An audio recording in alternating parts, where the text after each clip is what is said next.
महाराष्ट्र की राजनीति में ये बात सबको भली भांति पता है कि उद्धव ठाकरे अपने चचेरे भाई राज ठाकरे को बिल्कुल भी पसंद नहीं करते हैं।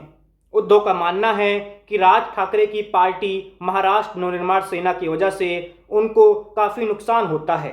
राज ठाकरे के बयानों से भी उनको काफ़ी नुकसान झेलना पड़ता है और इसी वजह से उद्धव राज को बिल्कुल भी पसंद नहीं करते। लेकिन 2024 के महाराष्ट्र विधानसभा चुनाव में राज ठाकरे ने एक ऐसा काम कर दिया है जिसके बाद अब उद्धव ठाकरे उनके बहुत एहसानमंद होंगे। तो काम क्या है, चलिए आपको बताते हैं।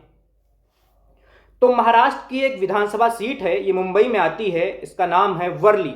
वर्ली में 2024 का जो भी चुनाव हुआ है इसमें आदित्य ठाकरे चुनाव लड़ रहे थे शिवसेना यूबीटी से। आदित्य उद्धव ठाकरे के बेटे हैं।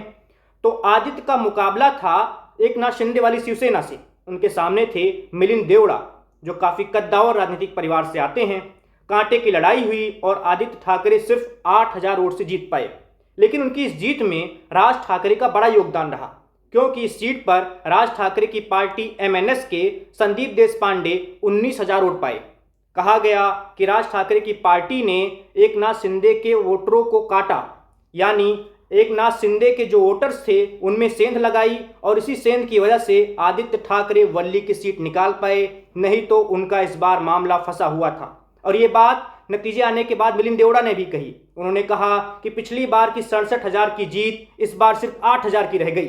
अगर राज ठाकरे संदीप देशपांडे को वर्ली से न लड़ाते तो शायद आदित्य ठाकरे चुनाव हार जाते।